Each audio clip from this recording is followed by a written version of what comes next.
भागी हुई बहू। नेहा और मयंक एक दूसरे से प्यार करते थे। दोनों के परिवार शादी के खिलाफ थे, तो दोनों ने भागकर शादी करने का फैसला किया और फिर दोनों ने कोर्ट में शादी कर ली।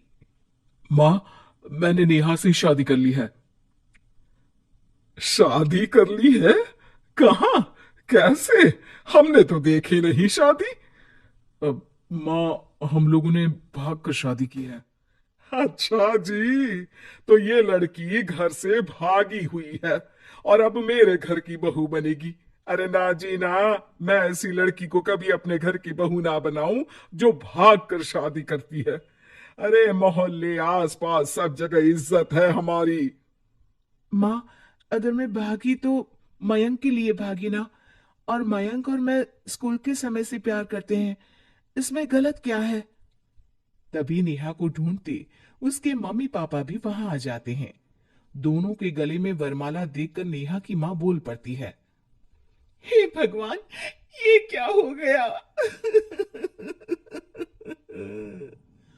वो जोर जोर से रोने लगती है। नेहा, तेरे लिए हमने इतना अच्छा रिश्ता पक्का किया था। मयंक में क्या है? अरे ना तो कमाता है, ऊपर से नशा भी करता है। अरे क्यों शादी की तूने इससे? तू तो हमारी इकलौती बेटी है बेटा।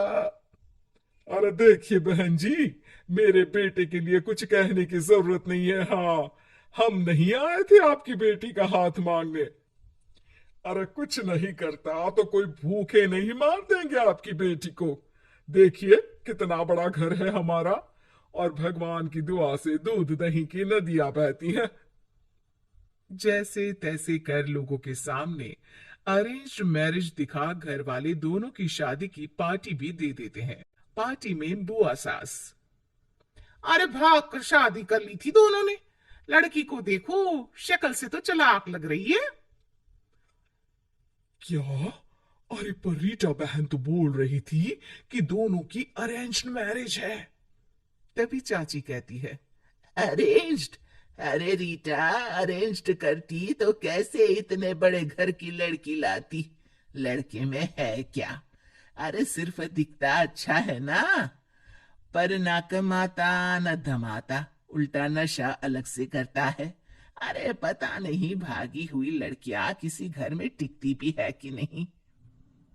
दिन बीतते जाते हैं। एक दिन। अरे रीटा, हम लोगों को 2 दिनों के लिए पंजाब जाना पड़ेगा। मेरी बहन यानी कि तुम्हारी ननद की बेटी की शादी जो है। हाँ हाँ चलते हैं, लेकिन घर किसके भरोसे छोड़ दें? आजकल तो घर बंद रखना सेफ नहीं है। अरे माँ, टेंशन क्यों लेती हो? मैं और नेहा तो घर पर ही रहेंगे ना। अरे हाँ हाँ, तू तो मेरा बेटा है, लेकिन सच कहूं, मुझे इस लड़की पर रत्ती भर विश्वास नहीं है। अरे माँ, नेहा तुम्हारी बहू है। बहू? अरे जो लड़की भाग कर शादी कर सकती है, वो घर पर चोरी भी तो कर सकती है। मयंक को माँ की बात का बड़ा बुरा लगता है। वो नेहा की तरफ देखता है जिसकी आंख में आंसू भरे होते हैं। माँ जी, आप अपनी अलमारी में ताला लगा लो। हाँ हाँ, तो वो तो लगा ही दूंगी, लेकिन कहीं तू घर का बाकी का सामान भी। अरे भाई, भागी हुई लड़की का क्या भरोसा। धीरे धीरे दिन बीतते हैं। एक दिन नेहा घर के बाहर गार्डन में पेड़ों को पानी दे रही थी, तभी पड़ोस की बहू। अरे नेहा, कैसी हो? बहुत सुना है तुम्हारे बारे में, लेकिन तुम तो दिखती ही नहीं हो।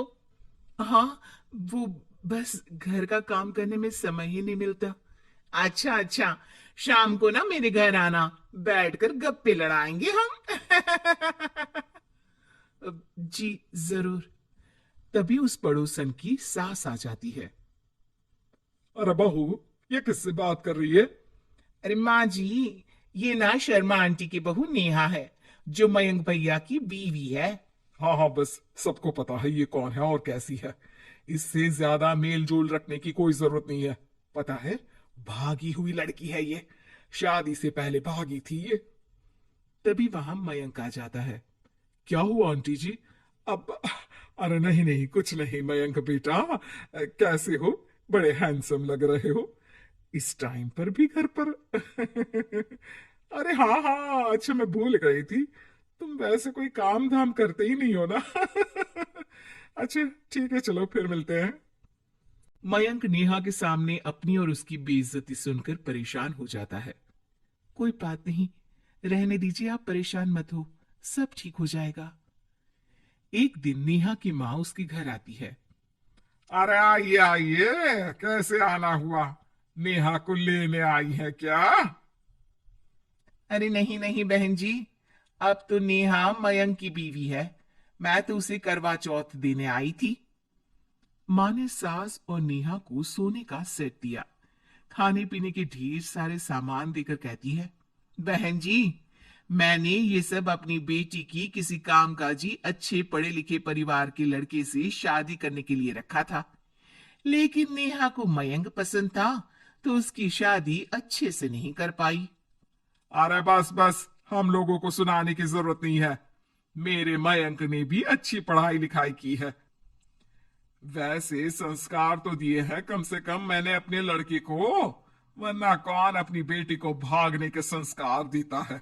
आपकी बेटी ने तो भाग कर शादी की है। माँ को सास की बात का काफी बुरा लगता है। वो वहां से चली जाती है।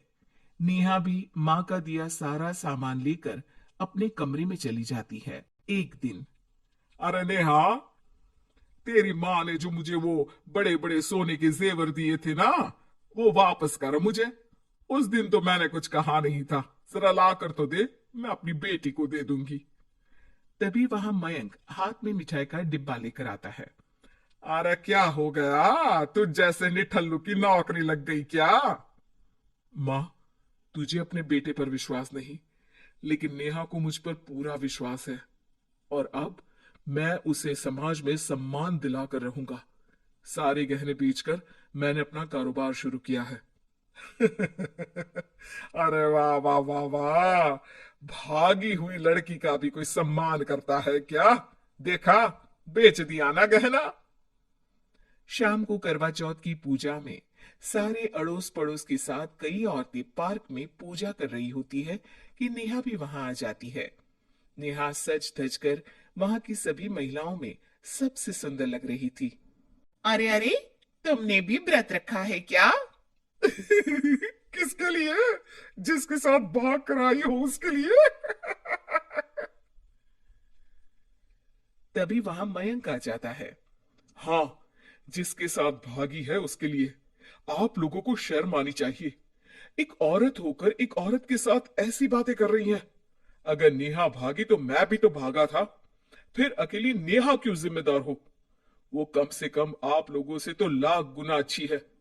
आप लोगों ने एक अच्छे पैसे कमाने वाले इंसान से शादी की, लेकिन मेरी बीवी ने मुझ जैसे लड़के पर विश्वास कर ना सिर्फ मुझसे शादी की, पर मुझे ठीक राह पर भी लेकर आई।